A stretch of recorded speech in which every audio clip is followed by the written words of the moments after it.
Hola, mi gente, we are back. Woo! It has been a long time since we've done a podcast episode, but we are back and we are so excited to be doing this episode with you all. Today, we are going to talk about a very important trip that just recently happened for both of us where we visited Southeast Asia. Mm-hmm. But for those that are new to the channel, welcome to Vida Es Una Podcast. My name is Itzel. And I'm Dante. And to share a little bit more about ourselves, I was born in Oaxaca, Mexico, and grew up in downtown LA. And I was born in sunny San Diego, California, and I also grew up across the border in the city of Tijuana, Mexico. Just to share a bit more about the podcast, La Vida Es Una Podcast is a space where we share honest and authentic conversations about life experiences. And we invite you all to be part of the conversation. So if you have any questions or ideas for topics that you would like us to cover, please make sure to drop them down in the comments. We'll make sure to definitely take a look at them and make an episode as well. Definitely. The goal is to try to build community here and get to know each other. We truly appreciate hearing people's stories. I feel like that's really one way we can connect as a society. And I think we need that more and more every year. 100%. And actually, talking about community, we wanted to share a big milestone for us. That we crossed 5,000 subscribers on YouTube. So wanted to say thank you. Muchas gracias a todos. Your support really means a lot to us. It goes a long way. We started the channel, I think, almost more than 4 years ago. And we cover things like careers and how to get into tech, how to find a job. We then transitioned and started sharing a little bit more about our personal lives and the travels and places that we visited, the experiences that we've enjoyed the most so that you could also experience them yourselves. And then we launched the podcast, La Vida Es Una Podcast. So we're returning back to the podcast, and we are very excited to cover more topics and share more of our stories. Definitely. So now let's get into it. So do you want to share a little bit more about our trip? Yes. So in November through December, during Thanksgiving week, we took a trip to Southeast Asia and we covered 3 specific places. The first one was Singapore, the second one was Thailand, and the third one was Bali. Yeah. And each place was unique. Yeah. We really enjoyed the trip. It was really fun. We came back with I think a new perspective, a different way to see the world. And so that's what we'll be covering today. We'll go into detail into what we did in each of those different places. We'll share some travel tips and some of our favorite memories. So we did a lot while we were there. Singapore was truly breathtaking. It felt like we traveled on a time machine and we went to the future. Yeah. Like everything from the airport all the way to like walking around the city and the buildings. It felt so modern. The buildings were so modern. A lot of people actually go to Singapore just to visit the airport because they have a beautiful waterfall. Oh, yeah. And it was just incredible. An incredible city, very modern and futuristic. Yeah, very modern. We didn't get to see the waterfall, which... Unfortunately not, but I guess gives us an excuse to maybe go back at some point. It was so beautiful. So I can share a little bit about what we did in Singapore. So we started off by exploring Merlion Park. Then we went to explore Marina Bay Sands. And this is a famous hotel, like the boat hotel that we see in like these Netflix shows. Yeah, and I think it became very popular with the movie Crazy Rich Asians. Oh, yeah. They have like an infinity pool that overlooks the city, and it's like I want to say like 50 floors above the ground. So like it's really high. And you get to see a beautiful view of Singapore. So if you've seen Crazy Rich Asians, that's probably, you remember Marina Bay Sands is kind of the infinity pool that comes out there. Up there, we went to this restaurant called Spago. And I was overwhelmed with emotions. Yeah. Can you take us back to that time? Like how was it for you? I know that was a very special moment for you sitting at the top of Spago. Like, can you take us back to that time? Yeah, I'm still like, I'm getting emotional. But yeah, it's super special. Like, I told Dante there when we were up there, but it's like, I don't know. You dream of these things, right? Like you dream that you'll get to go to places like this, or like you see it on TV and you see it like in movies, and then you hope that you go there one day. But I think it's just like it's pretty special that I got a chance to go and like got to go with you, and we both got to experience that.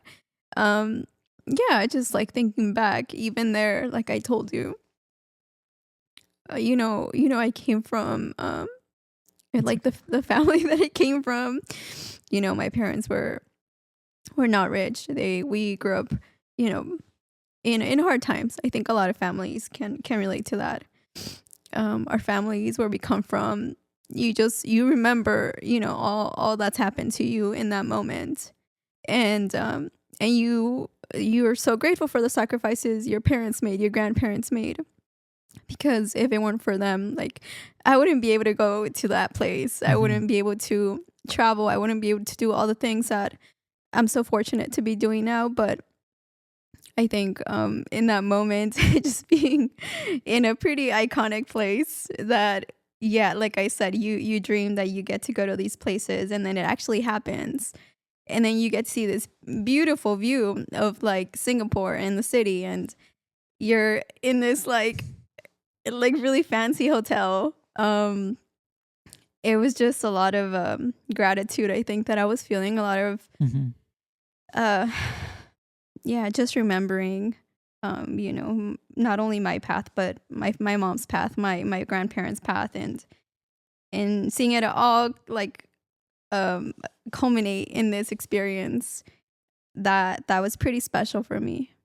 Yeah, no, I remember we that day we landed and we had somewhat of a plan, but not really a plan. And we wanted to get to see as much as we could of Singapore because we were there only there for 2 days. Yeah. So we wanted to go to as many of the must do things in Singapore. And the Marina Bay Sands was on our bucket Yeah. list. And we wanted to go to the top because we kept hearing lots of people say it's a beautiful view. You gotta go check Yeah. it out. And as soon as we got to the top, I remember the doors opened and you just walk out and you see the pool, right? Yeah. And then overlooking the pool, you see all the buildings around you. It's an incredible view. We also got the chance to walk around the top of the hotel. Mhm. And on the other Yeah. side, you can see the Gardens by the Bay, which is beautiful. Yeah, that was so pretty. They have the super trees that they called, Mhm. and these are vertical gardens. And so you can imagine the structure of a tree and then plants, beautiful green plants Yeah. all around them, forming this modern structure of a tree. And at nighttime, oh, that was one of my favorite parts of the trip. At Yeah. nighttime, they have the Garden Rhapsody, which is a live night. They have a live music show. Light show. Yeah, a live plus music show, and it was incredible. The trees light up, different colors, different patterns. There's music, and you're walking across, the bridge, and you feel like you're in Avatar. I feel like Yeah. in Pandora, right? When at nighttime with the trees and the lights, Yeah. it just felt like you Oh were. yeah, that's true. Yeah, I Like remember. Avatar and like the lights in the trees and in the plants and nature. Yeah, that's true. And that's what I think makes Singapore special. It Mm. is very unique in that sense. Like I had never seen a light show like that also Mm. incorporates nature Yeah. and the vertical gardens. So that was Yeah. beautiful.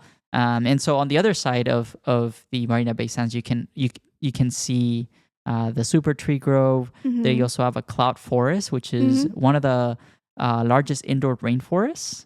So you can also overlook that. There's the ocean. It was Yeah. full of boats. I think Yeah. like So many hundreds of boats. boats Yeah. around the ocean. So Yeah. it's a breathtaking view, I would say. And if you're in Singapore, it's one of the must dos, in my opinion. Yeah, I think we love Singapore so much because there was just so much nature around. Everything was so green. It was so beautiful. Yeah, I think our driver told us when we Mhm. first got to the airport. The taxi driver told us that Singapore is known for three things. It's one of the safest, greenest, and what was the third one? Cleanest? And cleanest cities in the world. And it meant, I Yeah, think, those three that's true. things. That's a great way, I think, to describe Singapore. We did keep hearing that people were saying that it's very safe. Hmm. And I remember this very specific moment where I told Dante, it was like 11 p.m. We were coming back from that first day that we just wanted to take everything in. From the night show, right? The Garden Rhapsody. After the night show, we took the train back because it was, what are the Ubers called? They're called, the company's called Grab. The Grab. They were booked. The Grabs were booked. Yeah. So we kept on trying to get a Grab, but sometimes I guess there's not enough. And so we were waiting for like 30 minutes and we're like, okay, let's figure out how to take the train because we kept on trying and we weren't getting any grabs. And it was getting late. It was getting late. We're so tired too. We were exhausted. We had just like the 17-hour flight. Right. Almost 18, right? Yeah, almost 18 hours. Went to the hotel, dropped off our luggage. We ate breakfast, ate breakfast, went to see the Merlion. Yeah. And then the Marina Bay Sands. Ate there and then went to the Gardens by the Bay. And then we saw the night show at night. So we had done all of that in a couple hours. For sure. And we were really tired, but we just wanted to take it all in as much as we could. And so we took the train back and this was 11 p.m. We went to get some dim sum.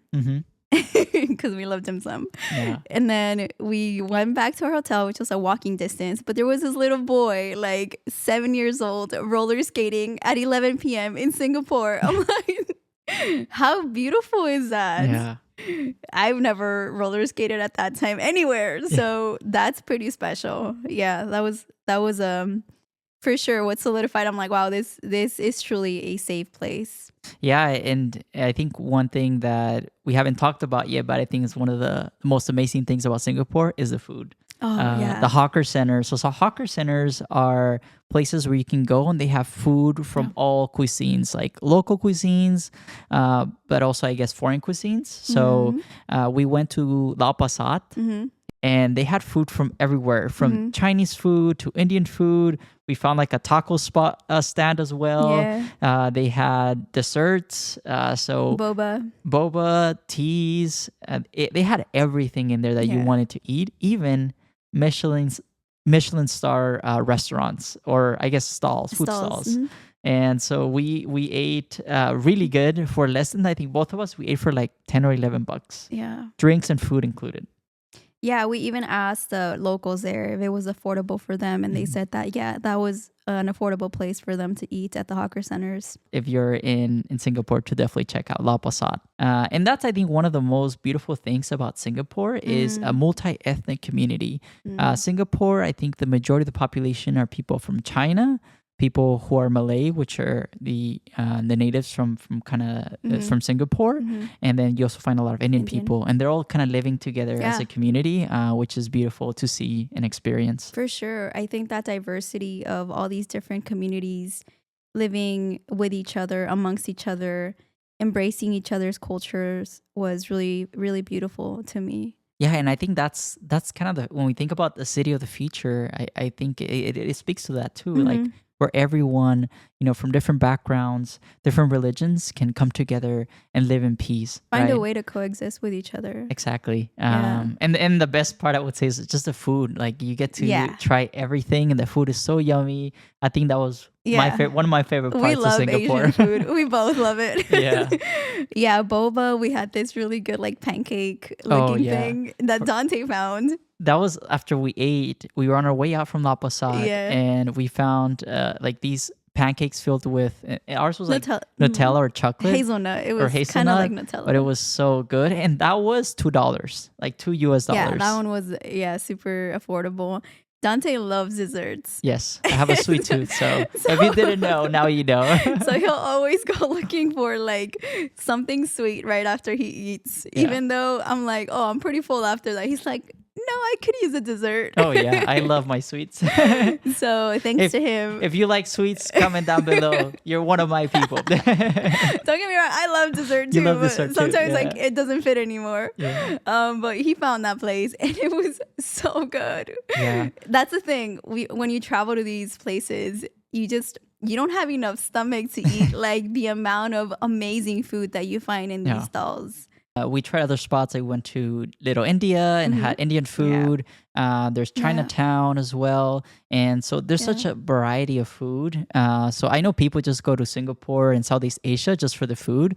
A great destination. If you love food or you're a foodie, great destination to go.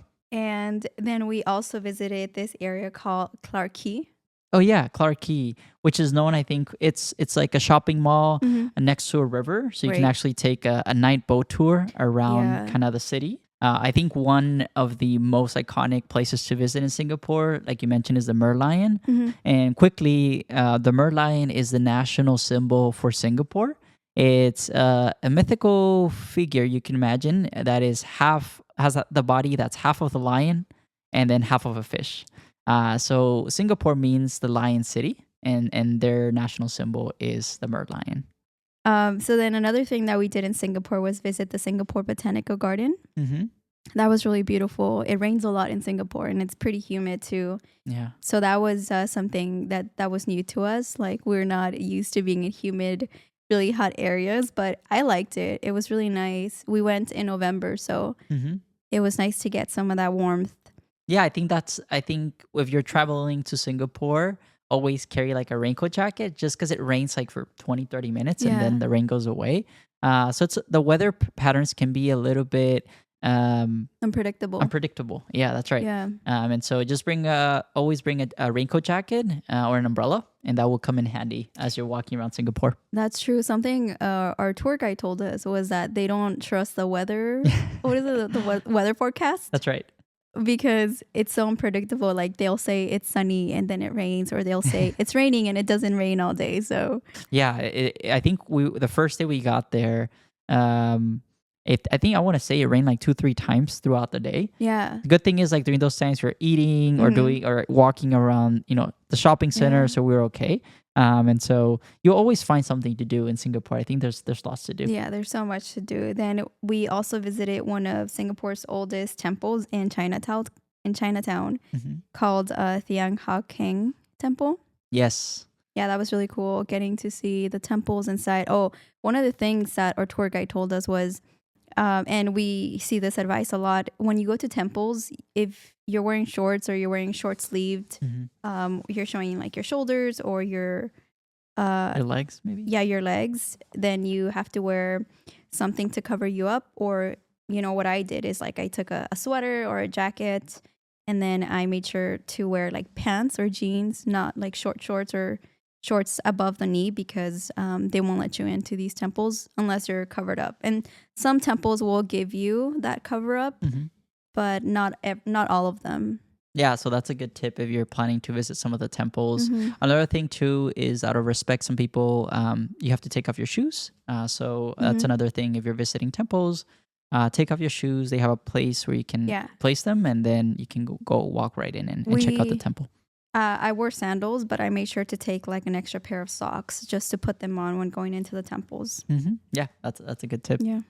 And then last but not least, we just wanted to share some fun facts about Singapore. Durian. Durian is a very smelly fruit that it's hard to describe, but you can think of it like kind of like a pineapple, or like spiky pineapple, a spiky pineapple, or like a spiky melon or watermelon.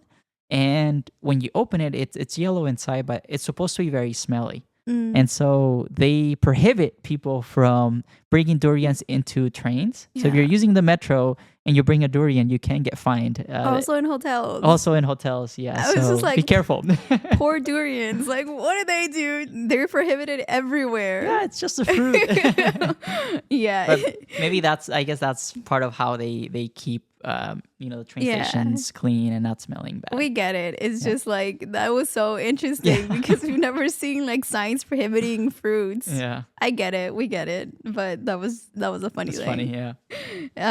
One of the other really cool things that our tour guide told us about is that the rich like cultural heritage that Singapore has, how there's a lot of historical buildings that are preserved, and then there's these like really modern skyscrapers, and there is like a really beautiful mixture and balance of like old and new. And it's really nice that they've been able to preserve their cultural heritage by obviously having laws that prevent certain buildings from being torn down, and making sure that they're taken care of. I thought that was really beautiful. Yeah, I think we passed by near actually Lau Pa Sat. There is a police station, or what used to be a police station, that the building outside has been painted in rainbow colors. So it's very colorful, great to take pictures. It's a unique building, so it speaks to how people in Singapore try to keep that heritage and that culture very rich. and also, yeah, I think celebrate their heritage. Yeah. And the last fun fact is that Singapore has 4 official languages: Mm. English, which they call the working language, Malay, Mandarin, and Tamil. So yeah, Tamil. that's really cool. Yeah, and I think it speaks to, like we talked about, the multi-ethnic population in Singapore. Mhm. You got the Chinese, you got Indians, you got Malay, all kind of coexisting with each other. Mhm. And then I believe Singapore used to be, or the British used to be present there years back, and Mm. so that's why they're the English influence. Okay. Yeah, I didn't know that. And one final fun fact that our tour guide shared with us is actually a lot of people from India actually go to Singapore through contract or to work. And they are the ones kind of building a lot of the big high rises and new buildings in the area. Yeah. And I guess it's a way that the government kind of gives them jobs. And then once they're and pays them well. And then once they're done building, they kind of head back to their home. And so that's something that we did see a lot of new buildings, a lot of people working. Mhm. So I Yeah. think Singapore still continues to grow. When talking to the locals, a few things that also stood out to us was it is quite expensive to live in Singapore. A lot of the locals live in public housing Mm. or government owned housing. And it's very hard or very expensive to afford two things: a house and a car. Mm. Those two things kind of stood out, and so maybe that's why the metro is so easy to use, and that's why it kind of goes around the whole city. Singapore's also not that big Mhm. of a city, Yeah. but the public transportation was great. At least for me, I work in payments. I'm a payments geek, and one thing that stood out to me was when we were getting into the train station. You see, here in the U.S. or in San Francisco, I remember you have to buy a BART card, right? Yeah. You have to buy a ticket, or Or you have like to a buy tap. In LA, we have to buy the tap. the tap card, Yeah. right? So you essentially buy the card, then you fund it, right? And Mhm. then you can get on the train. And in Singapore, there is no ticket, there is no uh, tap card. You can just use your credit card. Even Yeah. if you're from the US, a Visa, MasterCard, you just tap in and they accept it and you go into the metro. Yeah. That was fascinating. That It's so was easy and seamless to insane. use. That was Yeah. like mind blowing to me. Yeah, not even like New York has that. New York, you have to use kind of a lot of people are using Apple Pay, right? You pay with your phone. But here in Singapore, you are using your credit card, and then boom, you don't need a ticket, you don't need an extra No. card, you just go right in. That was really interesting to kind of Yeah, see. that was really cool to see. I'm sure other places have more technology, but that was like really cool. I used to use a transportation system a lot in Mhm. LA. Then when we moved to San Francisco, we Yeah. used it all the time. So just seeing that you could just use your credit card to like tap It's and then fascinating just go to into us. the train, that was amazing. Yeah, yeah. Yeah. Yeah, thanks for reminding me. That was a shocking and impressive moment for sure. Yeah, and like Itzel mentioned, the trains were always on time. They're Mhm. very clean. People are Yeah. very polite and respectful. No one was like staring at us or talking to us. Like people are kind of doing their own thing. So it's really they're very different to kind of see that when compared to the U.S. It's maybe different, right? And so just wanted to kind of share that out there to the point of Singapore being like a futuristic sort of city. It is very green. It is very safe. It was, I think, a city of the future. Yeah, and so I think just to summarize, Singapore in 3 words: very safe, very clean, and Green. green. Green.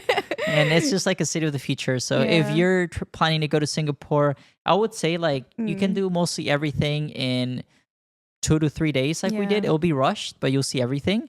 But definitely recommend spending more time so you can try out all the hawker centers, all the Yeah. food, go shopping.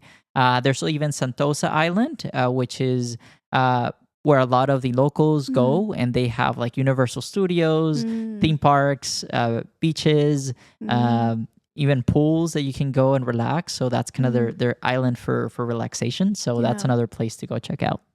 Last thing I want to say about the people of Singapore is they were so kind to Mhm. us. We needed some help getting directions into the train and figuring out the stop. So we would ask people, and they were just so kind, and it didn't seem like we were bothering them at all. They would, I don't know, I just felt a lot of warmth, and maybe it's part of that diversity of communities coexisting with one another, celebrating each other's cultures and heritage. Yeah. One thing about housing in general, just coming back to that point, remember we were walking around, I think, Chinatown, Mm, and we saw this really big yeah. building, Hmm. which is public housing, and we saw a stick Hmm. outside the window, Yeah. and our guide told us that that's how people actually uh, essentially dry their clothes, Hmm. right? So a lot of I think the housing in Singapore, a lot of people live in I guess like apartments, Yeah. right? And so what they do is the climate in Singapore, at least when we were there, was pretty humid, pretty warm. So people just dry their clothes by sticking out a pole, and Hmm. they just hang their clothes there. And our guide was telling us that's what a lot of people do. Hmm. That's one way they can keep they can just dry their clothes. Yeah, because their spaces are pretty small, right? Right. The tour guide also mentioned that, like you were saying before, there's a lot of really rich people moving to Singapore and buying a lot of land there. So it is really expensive to buy a home. Yeah. And so most people live in apartments. And unfortunately, we see this happening in other places of the world. They're taking over the land. Yeah, it's unfortunate. I mean, when the people in their own community aren't able to have access to property, it creates a lot of challenges for them. And I think that's one of the challenges that is facing Singapore and its population is, there may be an influx of a lot of people coming with foreign investments trying to Hmm. build, maybe hotels or, apartments that they can rent out or Yeah. homes. But it is very challenging for the people in the local community to be able to have access to housing. So I think that is one of the challenges that is facing the nation of Singapore. And then last fun fact, I know we kept on saying this. That was the last one. One of the Let's keep it going. Let's keep the it tour going. guide was very proud to say that the CEO of TikTok was from Singapore. So Yeah, yeah. And now with, we're hearing right in the headlines in the news that TikTok is getting banned. Yeah, the CEO of TikTok lives in Singapore. I think we passed by the area where he where lived. he lives and Mhm. his home is. And yeah, there are also very beautiful homes Yeah. in Singapore, but the majority of the people live in public housing. Yeah. And also we read this we saw this documentary on Netflix where they talked about how Singapore encourages their elderly to stay active, Hmm. and they install like a running track, right, in with the apartment buildings. Right. And there's like different levels where the apartment residents can build community, can interact with each other. And before we move on from Singapore to our next destination, which was Thailand, on the plane ride to Bangkok, Thailand, we had the opportunity to sit with a local, and we had, Yeah. I think, one of the best conversations to learn more about Singapore Hmm. from the locals' perspective.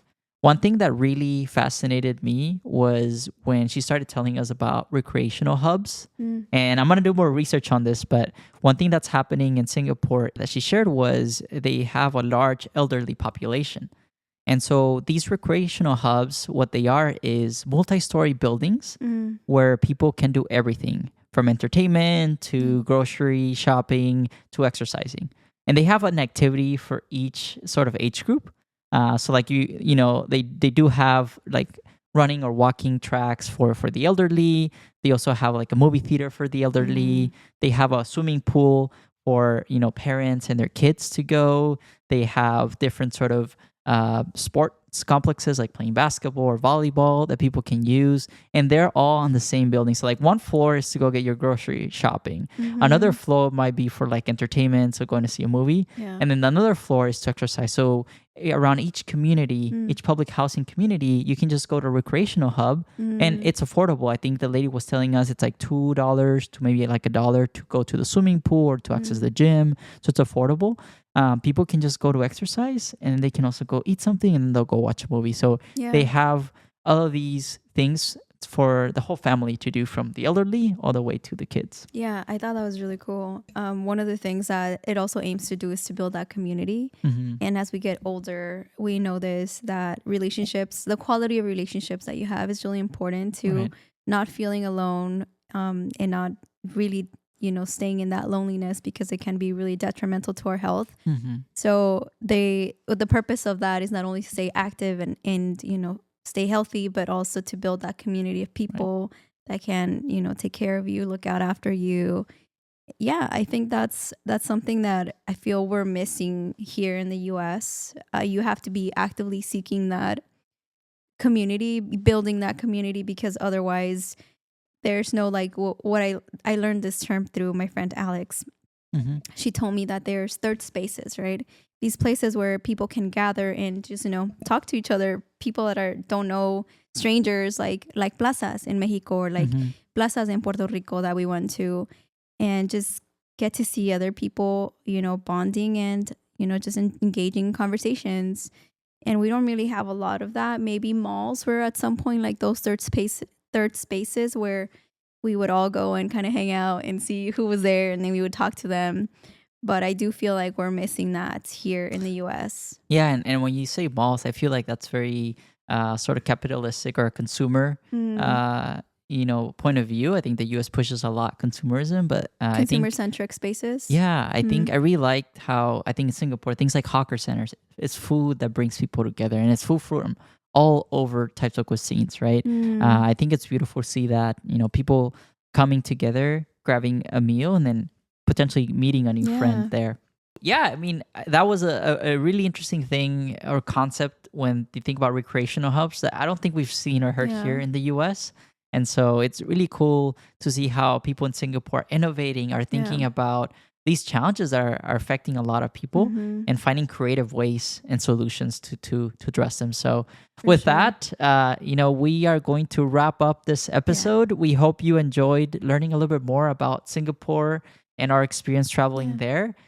We highly recommend it if you can, and if you're interested in going to Singapore. Again, a great place for food, Yeah. a great place to see the future, from terms of the airport to the buildings, and more importantly, a place where you'll see people from many different backgrounds and Yeah. religions coming together and living together.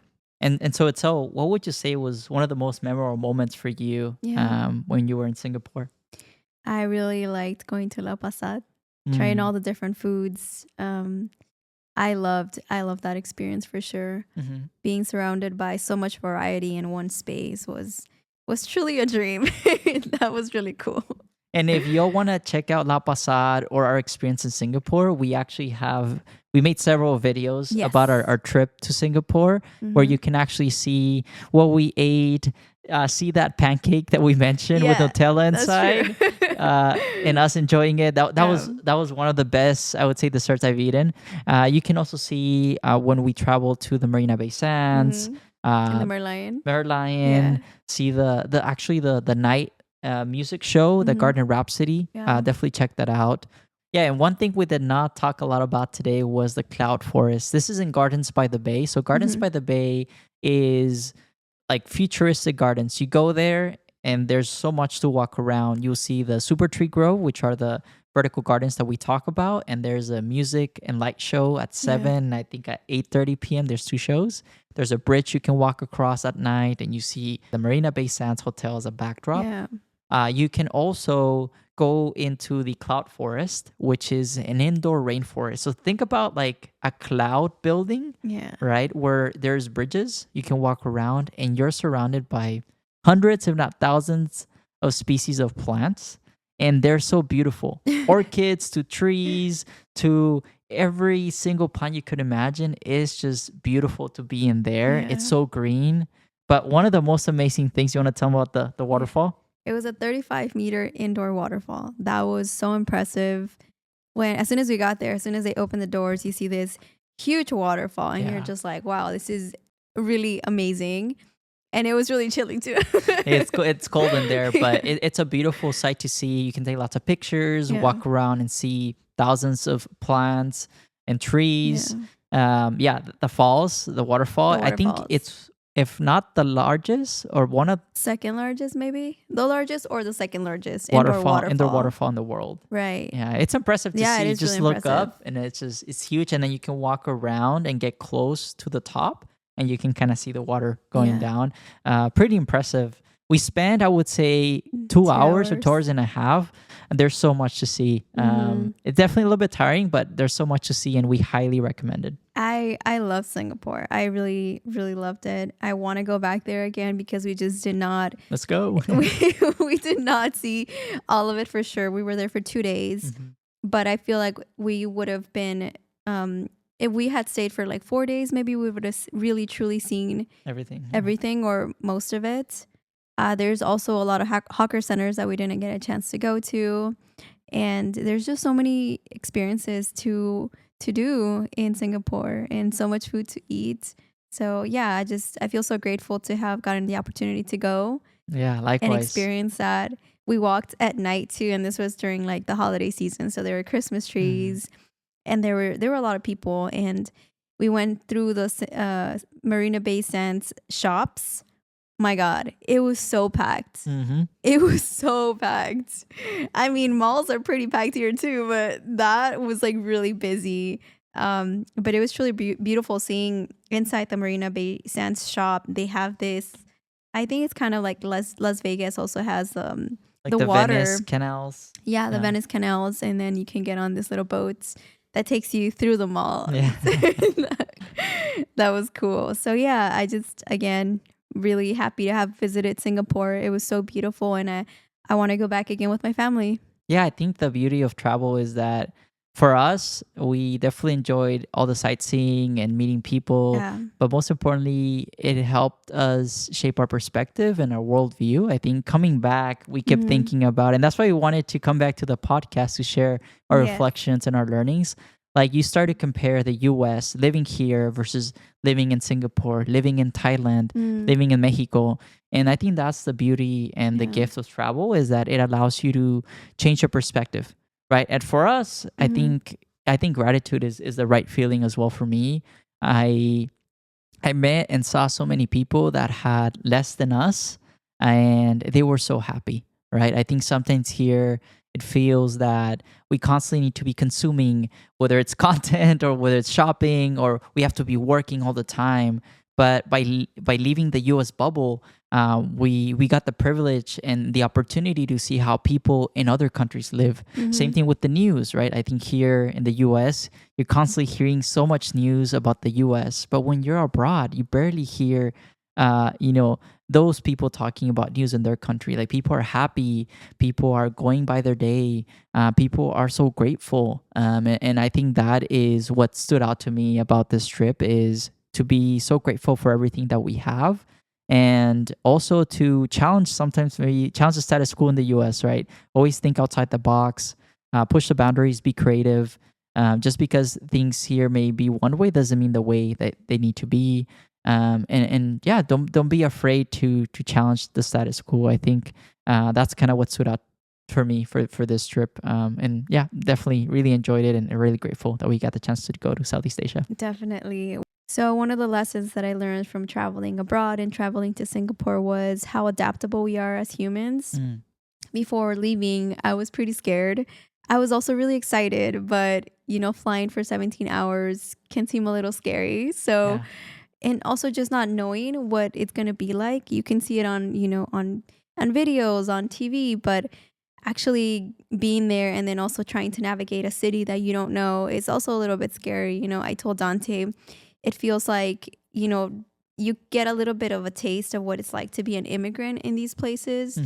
Because you have to adapt really quickly to navigate this space. That's right. One of the things that we didn't do before we left was set up our eSIM so that we had internet or, cell phone connection there. And we were trying to figure that out like the first 30 minutes that we landed. And that was a little bit stressful. Yeah. So if you're going to go to these places, travel abroad to another continent, make sure to buy these eSIMs. We used Holafly to get internet service and cellular data. Holafly, HOLAFLY.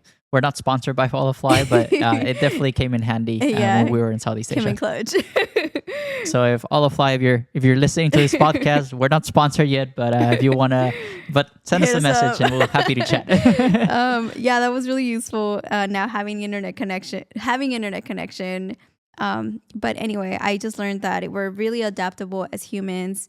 We can figure things out. Yeah, it'll be scary at first, but I think that's one skill that I feel keeps on getting sharpened every time we travel. Learning how to be adaptable and learning really quickly to navigate unknown situations. So, yeah, that's my takeaway. What's your takeaway? Yeah, adaptability is a great one. I would say for me, the takeaway from my trip to Singapore and Southeast Yeah. Asia was how important it is to embrace diversity. Seeing people from different Yeah. religions, different countries coming together and living in peace as a nation. So we saw people from China, we saw people from India, we saw the Malays living together. I think that, and Yeah. coexisting, like you mentioned, like I think that that is beautiful, and how important it is to embrace our diversity, our differences. I think that is what makes us stronger, makes a community stronger, makes a nation stronger. So for me, that was beautiful to see, and it manifested great, in the hawker centers, trying out the different foods. It was great to just see people coming together in peace. For sure. Yeah. And just to close out the episode, let's do lightning quick tips when traveling to Singapore.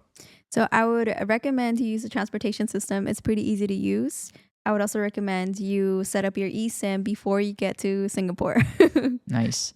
For me, I would say download the Grab app. That's kind of the Uber or the Lyft for traveling to Southeast Asia. Yeah. Very seamless experience.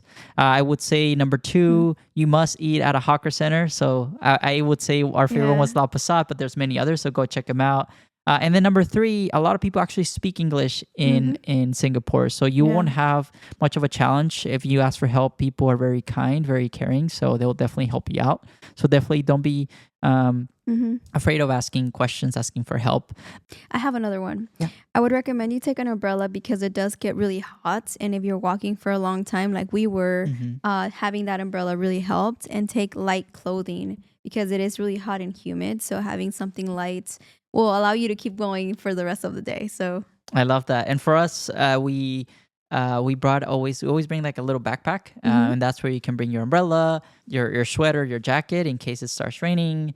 If needed, you can bring a pair of socks, like you mentioned, for the temples. Yeah, for the temples. I also would recommend you budget a little bit higher for your trip to Singapore because it is not as cheap as other Thailand or Bali. It is more expensive. It's slightly more expensive. It's slightly less cheaper than the United States, but not significant. Yeah.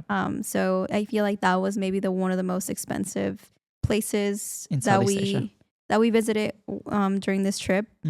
But it was still beautiful, and of course, one of my favorite things about traveling is getting to meet friends and getting to meet people and just like making conversations. We talked to a girl on the way to Singapore, and then we talked to another woman on the way back. And then we also met some friends through the tour that we did.